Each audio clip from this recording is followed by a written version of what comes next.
and welcome to the Daily Mill for Saturday, the 30th of August, 2025. Today was match day, and oh my goodness, what the hell was that? Yeah, let's get into it. This is the match report from millfc.co.uk, the club's official website. Lions frustrated in Wrexham defeat. Well, I imagine they were. Millwall were beaten 2-0 by Wrexham in the Sky Bet Championship on Saturday afternoon. Kiefer Moore scored in the second half to break the deadlock before Lewis O'Brien netted in a lengthy period of second half stoppage time to seal victory for the away side. Alex Neil was able to call upon the likes of Ryan Leonard, Josh Coburn and Camille Negley, who were rested for Tuesday night's Carabao Cup victory over Coventry City for the visit of the Red Dragons, with new signing Caleb Taylor amongst the substitutes. Casper De Norre missed out through injury. The sold-out crowd's first opportunity to see an effort on goal came in the 5th minute, but Edomu Maku blazed high and wide after cutting inside on the edge of the penalty area. A long throw-in from Leonard was then flicked on by Tristan Kremer and landed in the 6-yard box. But Coburn could not take advantage before the Lions smartly worked the ball into the area with 14 minutes played, with the final ball lacking. A ball over the top looked to prove troublesome for the Lions shortly after, but a vital touch from Stephen Bender prevented Ryan Hardy from advancing in on goal, with a great chance coming from Millwall on the half-hour mark as Zach Sturge and Amaku worked the ball into a promising position, only for Coburn's effort to be blocked and Massimo Luongo striking wide.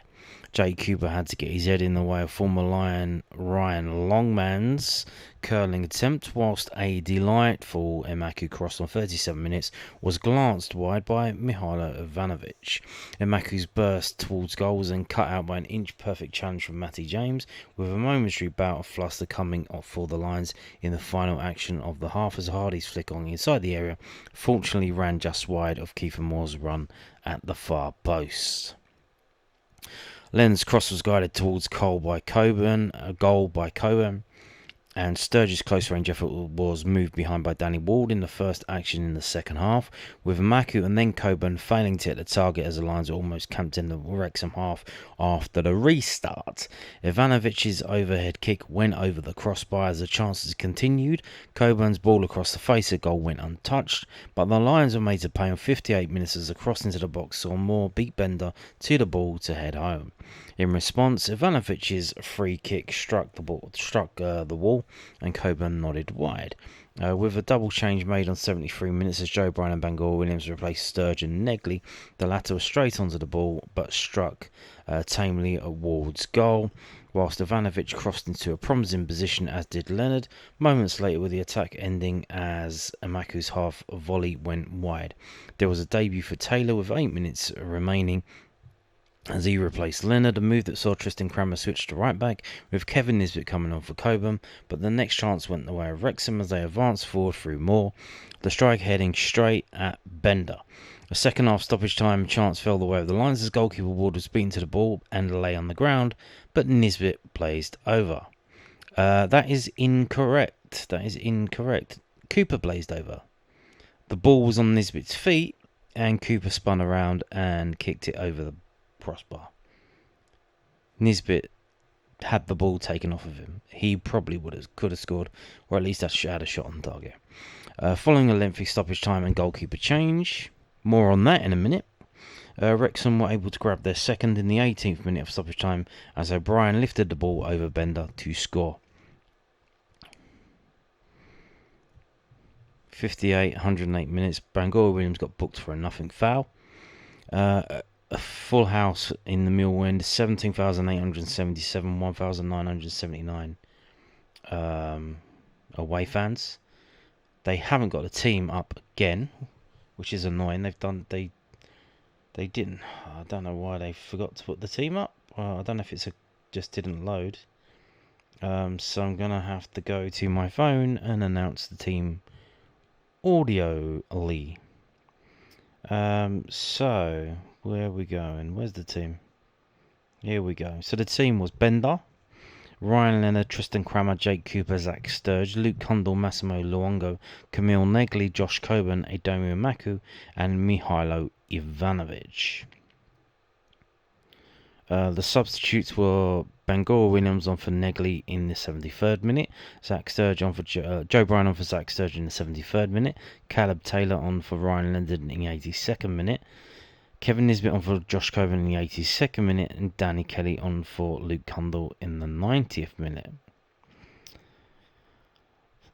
So, what the fuck was that? Sucker punch. Now, I'm going to say a few things.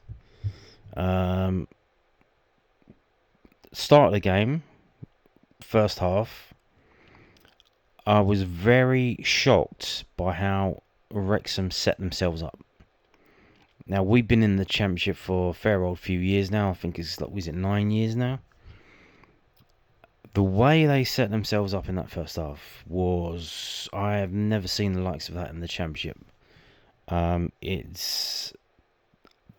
They set themselves up like a League 2 team.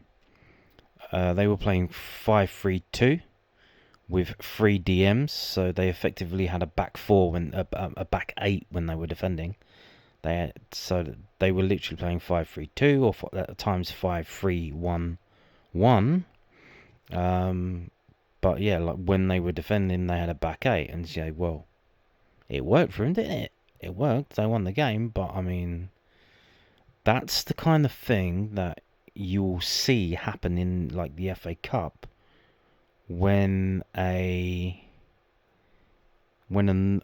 non-league team plays like a Premier League team. They set up like that, like 5-3-2 or 5-3-1-1. That's shocking to see it at this level. It's the kind of thing that we did against bloody Man United in the FA Cup when we still ended up losing 3-0. We huffed them, we puffed them, we couldn't break them down. We couldn't get space to make clear shots, so the shots were just going high and wide all the time. Players not tuned in, and just I've got to say that referee was absolutely shocking.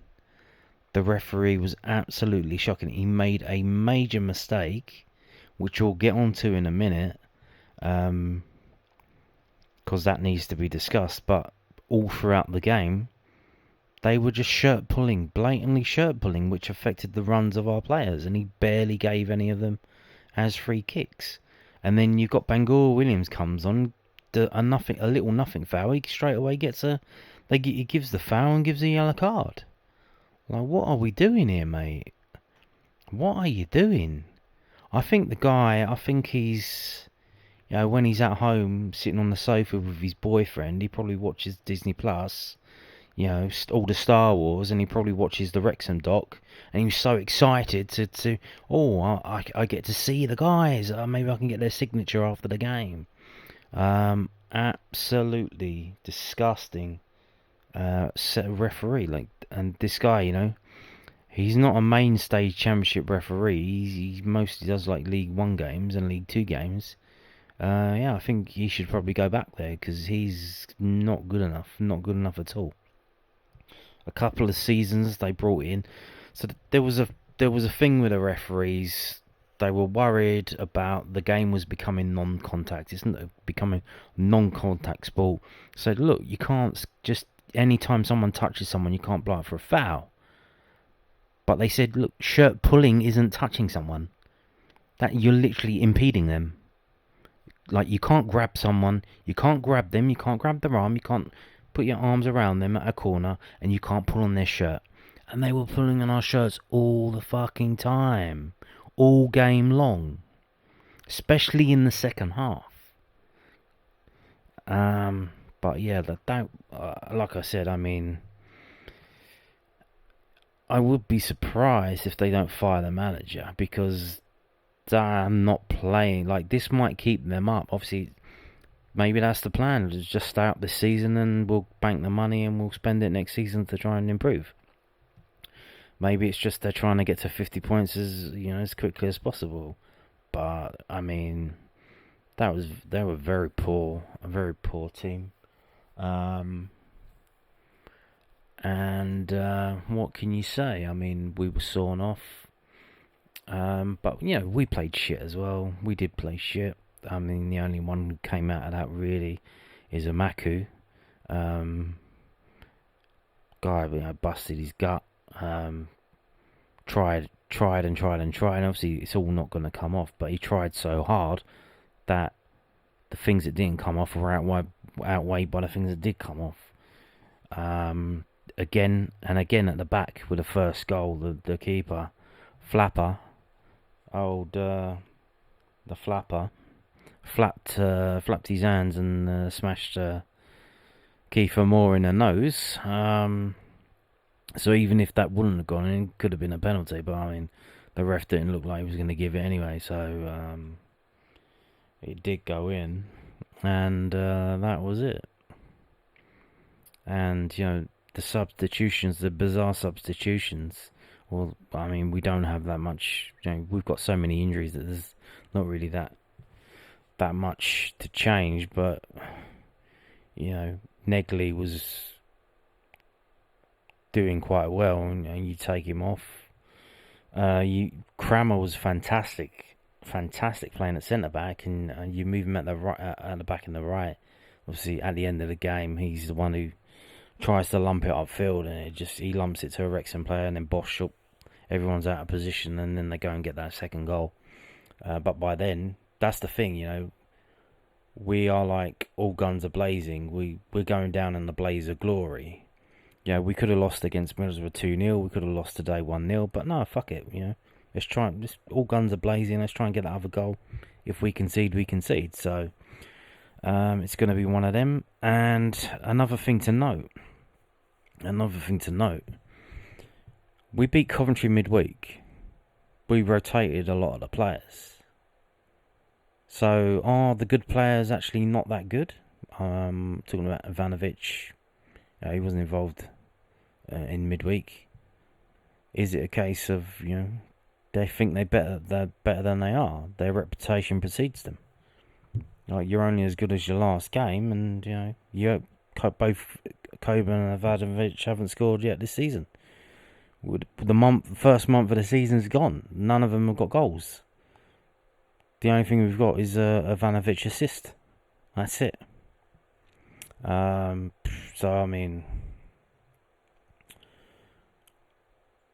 but the thing with the Coventry win, the ground was half empty. There was only 4,000 Millwall fans there, 3,000 Coventry City fans. Every time we seem to have a packed out stadium, we get a fucking shit performance out of the players. They can't handle it. The pressure's on them. It's too much for them to handle. And the thing with that's troubling, because you can't fix that on the training ground. They need to go to fucking therapy or something. Like, you need to figure it out. Need to watch some Jordan Peterson videos or something, or some fucking self-help shit on YouTube. Watch some self-help videos about fucking consciousness and fucking ego, self-ego, the id. Like, does it matter? Like, does it matter? Does it not matter? Like, it's existential fucking dread. Any time there's a full house, you shit your fucking pants and you don't do what you need to be doing. Like, what are you afraid of? Being successful? Oh my god, how awful. How awful to have 12,000 people calling your name, chanting your name, being utterly fantastically excited about your performance. Oh my god, how awful that would be. What are you afraid of? What are you afraid of? So there you go. But yeah. We appear to have got out of the game in terms of any funny business, unless they pull it out. No, I imagine we did have an incident when they scored the second goal. For some reason, even though they scored it at their end, he went over to celebrate in front of the Millwall fans. And again, the Millwall fans responded, some of them, by throwing lighters at the player. And then, that's like, yeah, you incited the crowd. Is he going to get charged by the FA for inciting the crowd? Do they still do that? It seems to me that the players can do whatever the fuck they want these days, and nothing fucking happens. But they can celebrate in front of the home fans, even though the away fans are literally right there. And then obviously lighters get thrown at them.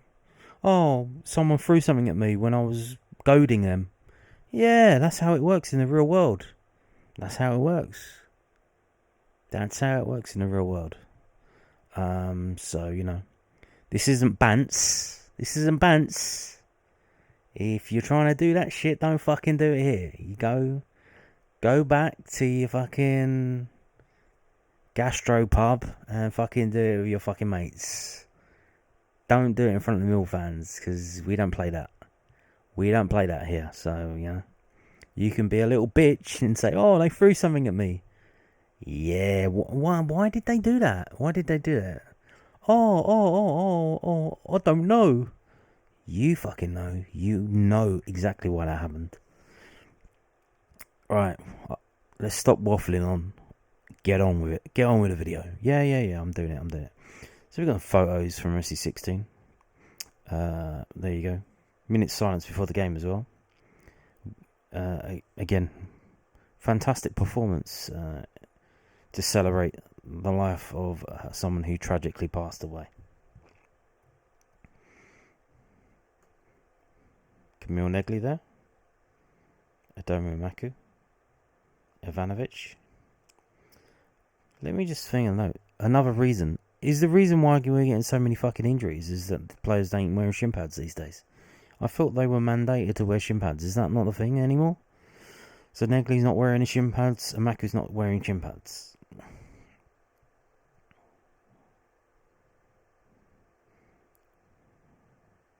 Let's see if can we get any photos with... I know they're trying to make action shots. Can we get some photos of actual shirt pulling?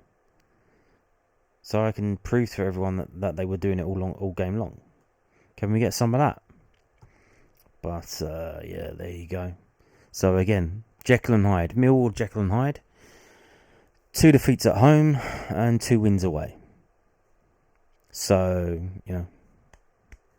interesting. That's interesting, isn't it? Now, I can't pull it up because they didn't add the thing to the thing. Unless, if I refresh it, maybe it will load. We'll see. Oh, fantastic, yeah, no. Let's try it again. Did the team come up at the bottom of the graphic? No. Okay. Hang on. Did it? No, okay. Now, the goalkeeper at the end. What happened? He broke his elbow. Did you know that? Now that's all fine, well and good. They took a long time to care for the lad and make sure he got off the pitch and probably off to hospital to fix his elbow. They had already used all of their substitution opportunities. The referee allowed them to make a substitution due to the concussion protocol. The goalkeeper was not concussed. He broke his elbow. The referee should not have allowed them to make that substitution. They should have been reduced to 10 men and they should have had an outfield player in goal. The score at that time was only 1-0. The substitute goalkeeper who came on made a save on the line and he cleared it off the line. That referee's mistake in allowing a concussion substitute had a negative effect on the game and the game should be replayed. Which it's not going to be, is it? It's not going to be. I don't think even Millwall don't even have the fucking bollocks to write a letter of complaint about that. Because, it's sensitive. Oh, the guy did get injured. But it's clearly not concussion. It's clearly not concussion. This is the EFL handbook. You can get this at EFL.com. I don't know how you get to it. It's under documents, but I think if you search on a search engine for EFL handbook, it will come up. Section 6, EFL regulations, 34.4.2. In addition to the number of substitutions permitted by regulation 34.4.1, each club shall be also permitted to utilise up to one concussion substitute and or one additional substitute as appropriate from those substitutes listed on the team sheet, strictly in accordance with the provisions of the International Football Association Board's additional permanent concussion substitutes protocol, and any associated guidance issued by the league. Each club must provide the league with such information as is necessary to ensure compliance with the IFAB protocol in respect of any concussion substitute made within 10 days of receiving such a request from the league. So here you go. So the league, EFL, have to write to Wrexham. Are they going to do that? They need to write to them, say, we need the medical evidence that your lad had a concussion. And what are they going to do? They're just going to make it up because they have club doctors now. So the club doctor, he's going to just make some shit up and say, yeah, he had a concussion. Yeah, he did. So yeah.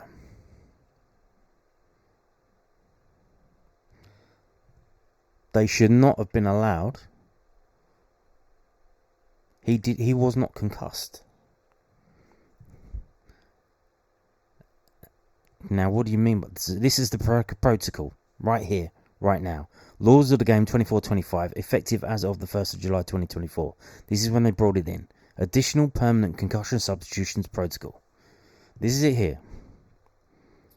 Following approval on the 138th Annual General Meeting of the IFAB held in Scotland on the 2nd of March 2024, the laws of the game now allow competitions to permit the use of additional permanent concussion substitutions. An additional permanent concussion substitution occurs when a player who has an actual or suspected concussion, suspected concussion. This is the loophole they're going to get out of it. How they're going to stitch us up, because the game should be replayed. 100%. Is substituted and takes no further part in the match. This substitution does not count as one of the normal permitted substitutions or substitution opportunities where applicable.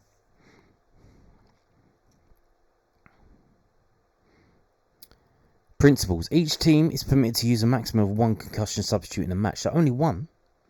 So if someone else, if it's a kung fu fighting and everyone's getting concussed, it's like, oh no, sorry, he was the first one.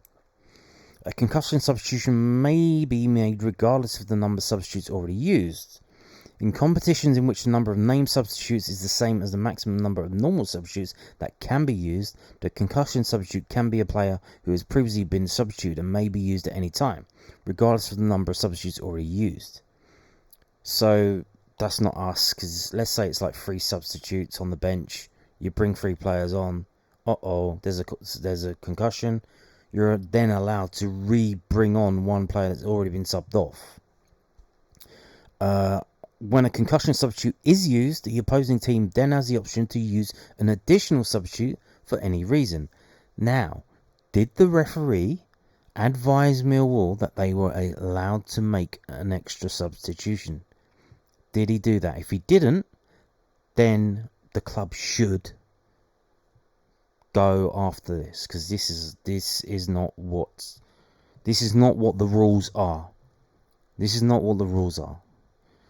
Procedure. The substitution procedure operates in accordance with Law 3, the players, except as outlined otherwise below.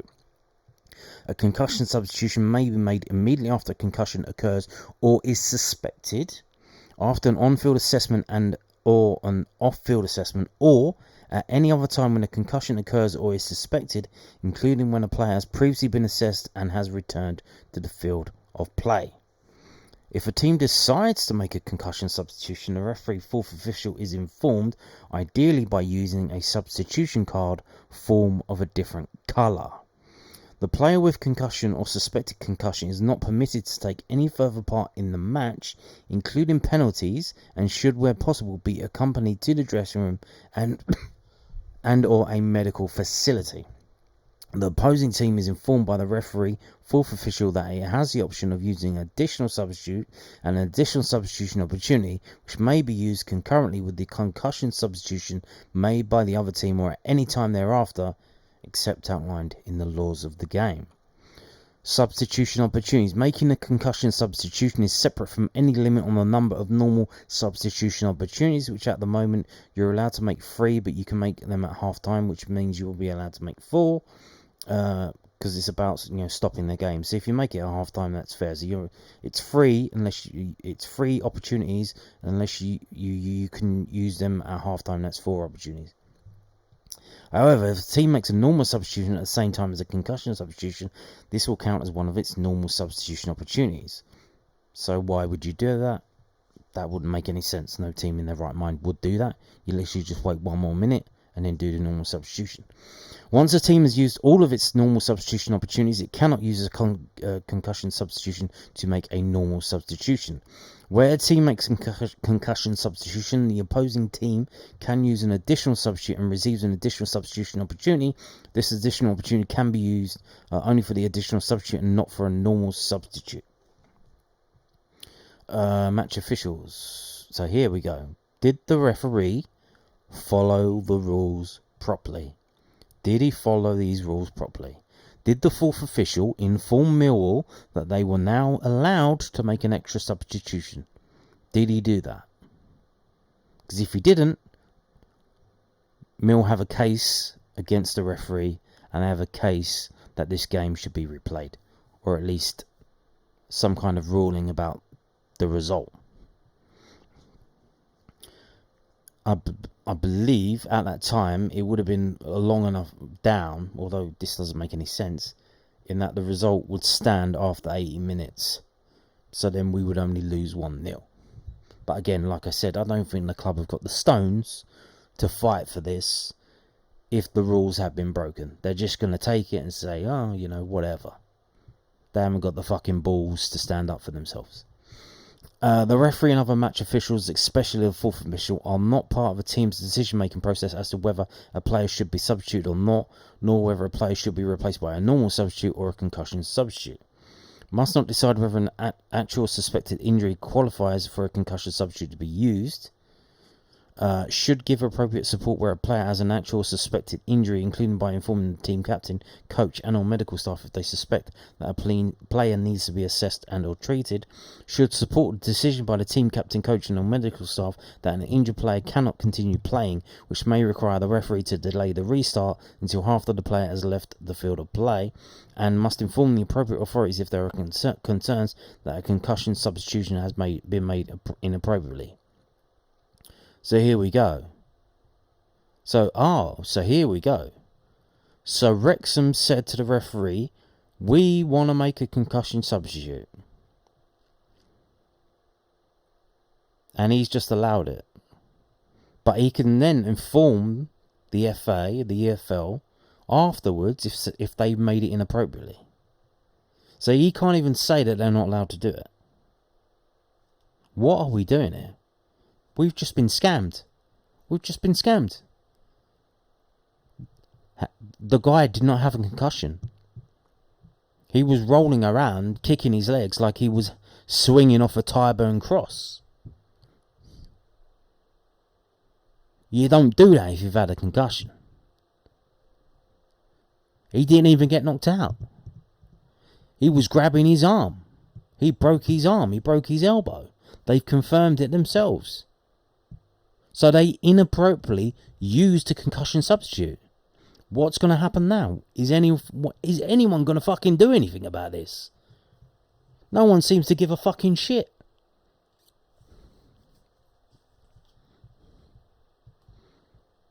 So there you go.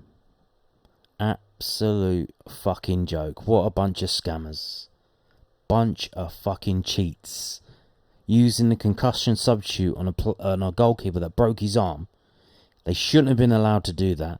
They just did it anyway, and then the ref has to go afterwards and say, "Oh, I think they did that inappropriately. That they didn't have a concussion." What the fuck are we talking? What are we doing here, man? What the fuck are we doing here? Complete fucking joke. Absolute scam.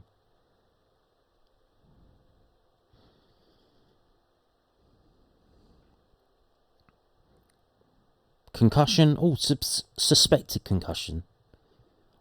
Let's have a look at this. This is from medicinenet.com, so you know it's good. Glasgow Coma Scale, GCS. This is what they do when someone has a brain injury. Like, what kind? How are they? How are you? How are you? Oh, I'm fine, doctor. Okay. The GCS was developed to assess a patient's neurologic status based on speech, eye-opening and movement. The scale is used as part of an initial evaluation of a patient and is meant to be repeated over the course of the patient's care. Since it is relatively easy to do, the GCS can be used by healthcare professionals with different skill levels to assess changes in patients' status. A normal awake patient has a GCS of 15. A dead patient has a GCS of 3, which is interesting. So even though they're dead, it's not 0. They still get 3 consolation points there for the dead. Eye-opening. Spontaneous, to loud voices, to pain, or none. I would say it was spontaneous based on the images that I've seen and what I saw down at the ground. He got a 4 for that. Verbal response. Orientated. Confused and disorientated, inappropriate words, as in, oh, it's fucking painful, incomprehensible words, or none. I would say somewhere between a 4 and a 3, probably. He was just, crying and shit, crying like a little bitch. I broke my elbow, shit like that. Motor response, obeys commands, localizes pain. Well, he was grabbing his elbow, so I think he knows what happened to him. Clearly not a concussion. Withdraws from pain. Abnormal flexing posturing. Extensor posturing. Or none. So I would say 5 for that. So you're looking at a 4, a 4 and a 5. So that's 12. He's literally 3 points off being a normal awake patient. Clearly did not have a concussion. How can you suspect him of having concussion when he didn't even bash his head? And he didn't, use the Glasgow Coma Scale. Was clearly not having a concussion. And since concussion is defined as a temporary change in brain function, it's important to examine the patient on more than one occasion. Brain function may or may not correlate with resolution of symptoms. Neuropsychologic testing may be used to assess brain function to decide when to allow a patient to return to full activity. So like I said, according to the EFL handbook, EFL was supposed to write to the club saying, can you prove that he had a concussion? And they've got to respond within 10 days. Are they going to do that? Is anyone going to fucking do anything? I feel like I'm going fucking crazy here. We just saw in front of our own fucking eyes that they fucking cheated. They brought on a substitute goalkeeper when they had no right to do that. And he made a save on the line that would have made the game 1-1.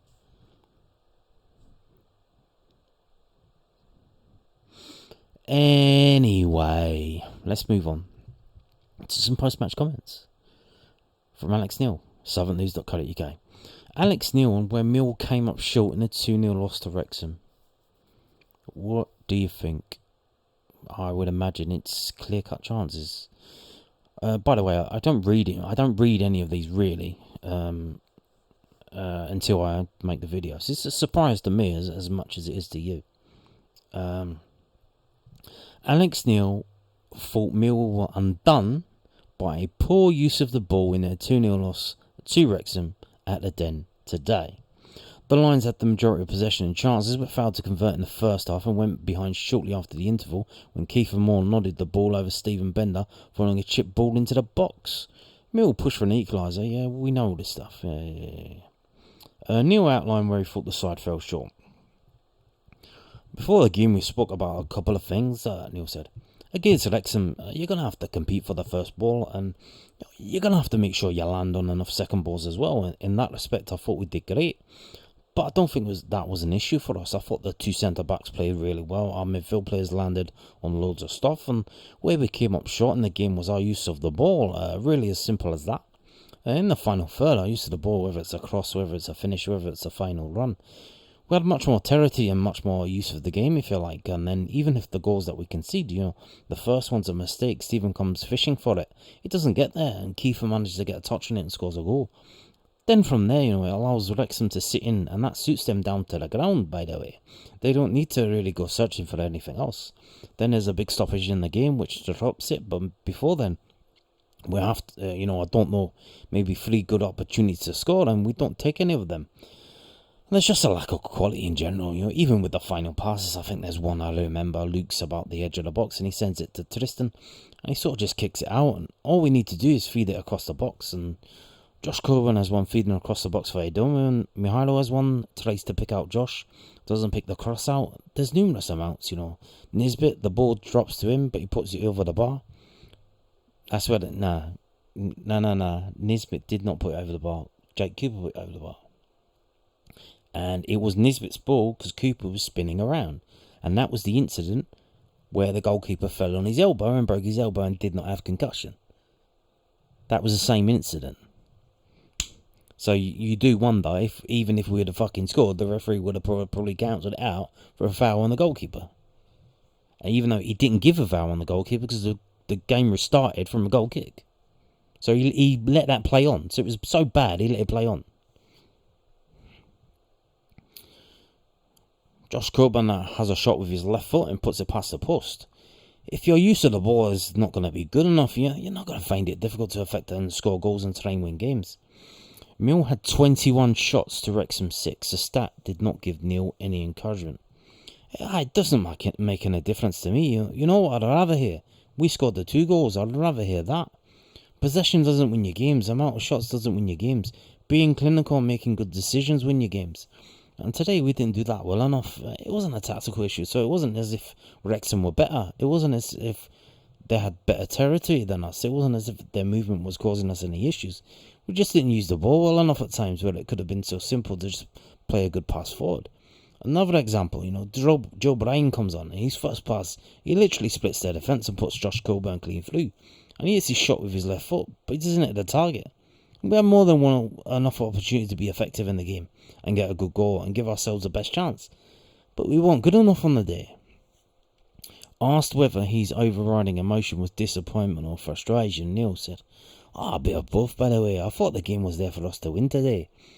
I didn't think that it was a 2-0 game or anything like that. I thought Wrexham got an opportune moment, scored the first goal, and then obviously we were pushing to try and get the next one and got hit with a soccer punch, if you like. But even then, the run from the middle of the patch, we can see him running the whole way. We don't match him, and I don't think we do well enough in terms of coming out either, and it managed to go in the net. But I think for us, if we score the first goal, I think the game's a different game. We had plenty of opportunities to do that, and we just didn't take them. So good luck to Wrexham. They won the game fair play. So clearly, I think he sees what I see, that Wrexham are fucking dog shit today. Like, they set themselves up in a weird way as a championship team. Never seen that before. And he understands that we should have won that game. We should have won that game. Moving on to this from southernnews.co.uk. It's certainly distracting for some of the lads. Mill boss admits transfer window has not been helpful for the club. Who do you think he's talking about? I'm clearly, I don't think he's going to name any players. Casper De Norre didn't play today. Was he injured? He was there at the game. He was in his tracksuit, taking pictures on the pitch before the game. Ivanovic? It's got to be Ivanovic, isn't it? I mean, here's the thing. Does he want to leave? Or maybe it's the other. Maybe he wants to stay. That's the thing.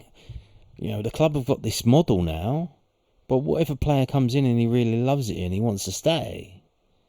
And he's like, can I get a new contract? Like, no, we want to sell you for 25 million quid.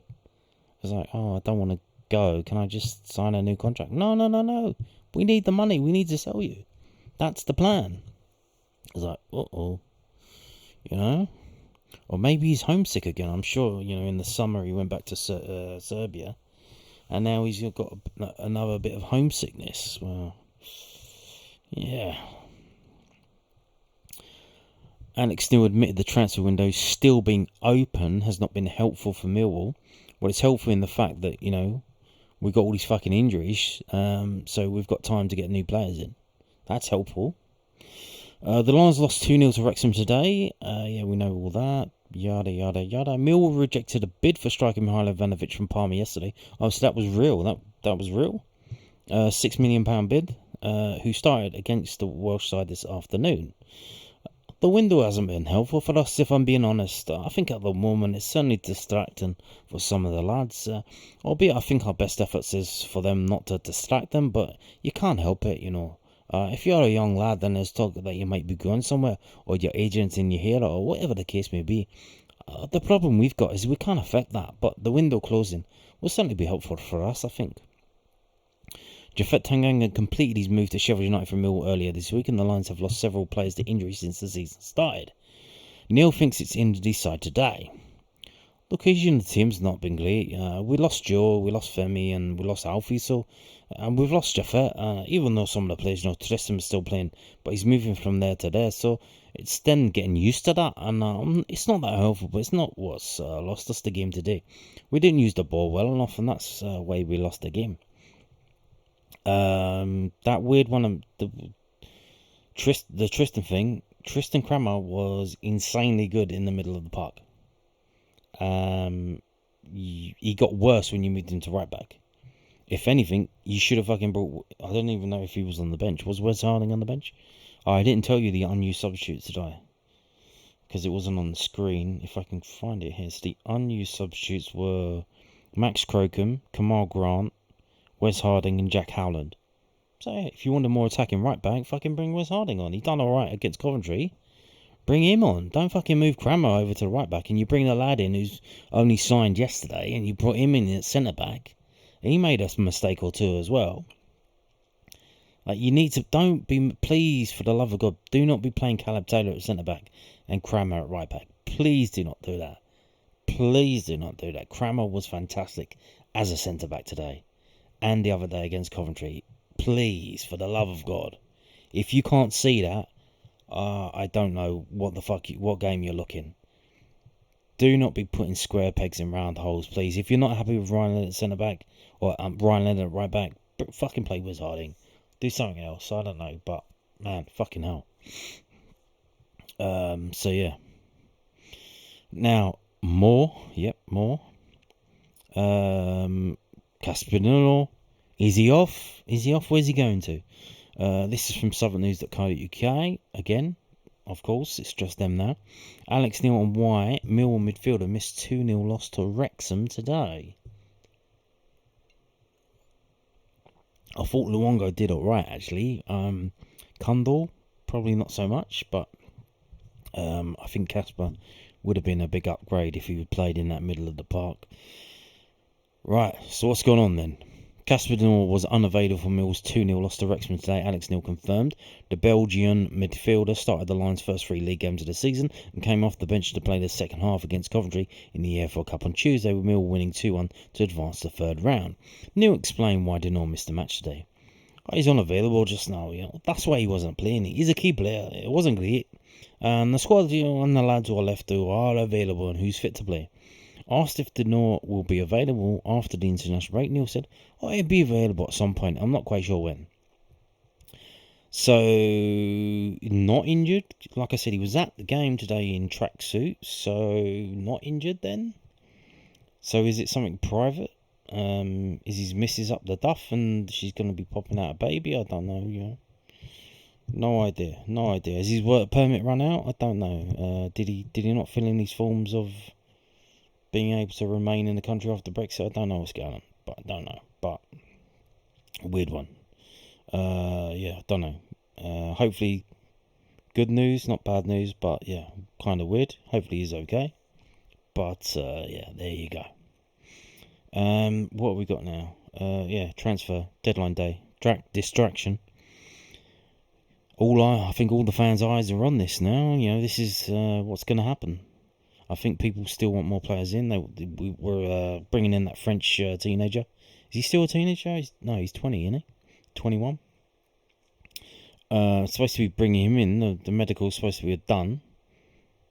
You imagine if that gets done, if that is as done as they said it's done, it'll probably get announced on Monday. We'll have to get it announced on Monday. The fucking transfer window closes on Monday at 7 p.m. So clearly they're not interested in bringing in a right back. Will anyone be leaving? I don't know how anyone could be leaving. If any players go out on loan, I imagine, well, maybe Kevin Nisbet will be leaving. If we bring in that Swedish kid, and if he's not going Leicester. If we do loan any players out, at this stage it could still be youth loans, so youth loans can happen after the transfer window closes, so they could still happen. Millwall boss expects the club to be busy in the market ahead of transfer deadline day.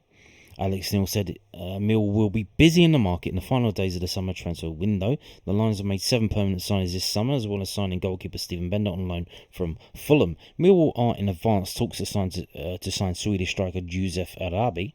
The Lions' latest signing, Caleb Taylor, made his debut for the club today, coming on the 82nd minute of their 2-0 loss to Wrexham.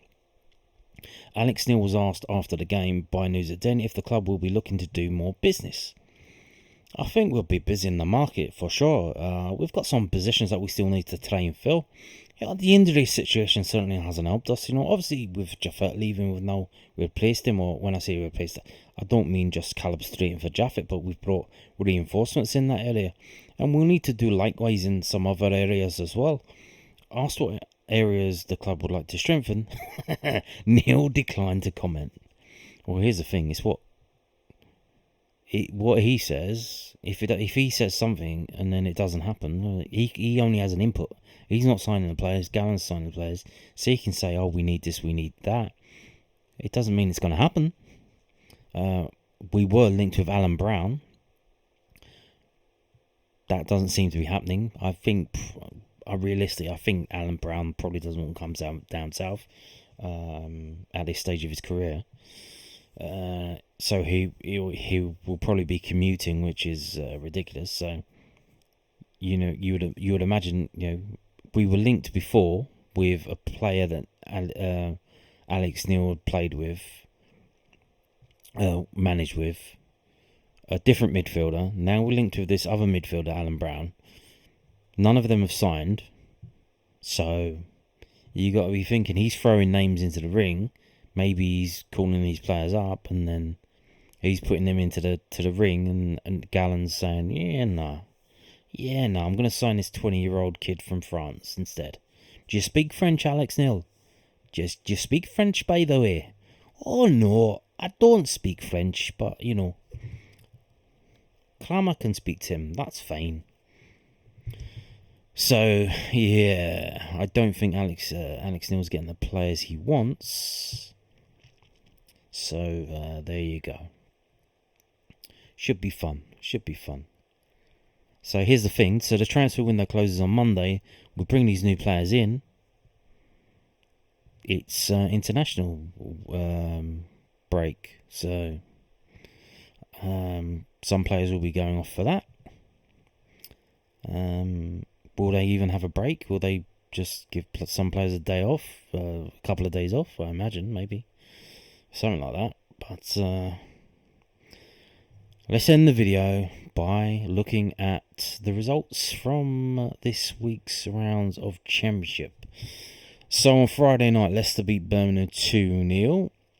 And then today, Middlesbrough 1, Sheffield United 0, Queen's Park Rangers 3, Charlton 1, Stoke 0, West Bromwich Albion 1, Watford 2, Southampton 2, Sheffield Wednesday 0, Swansea City 2, Blackburn 0, Norwich 2, Bristol City 4, Hull 2, Ipswich 2, Derby 2, Mill 0, Wrexham 2, Oxford United 2, Coventry City 2, Portsmouth 1, Preston 0. Now obviously it's way too early to be looking at the table, but here we go. And what we're looking at, we're not looking at positions, we're looking at results. Like I said, it's the end of the first month of the season. When we come back, it'll be September. We're coming back at Charlton away, followed closely after by Crystal Palace away in the Cup. So hopefully, luckily they're both away games, so you would imagine we'll actually fucking turn up and play for those. The only team that has a 100% record after 4 games is Middlesbrough. One of those games was against us, and I said, if they end up winning the league, that 3-0 result probably won't look that bad at the end of the season. Other teams that haven't lost a game yet: West Bromwich Albion, Coventry, and Bristol City.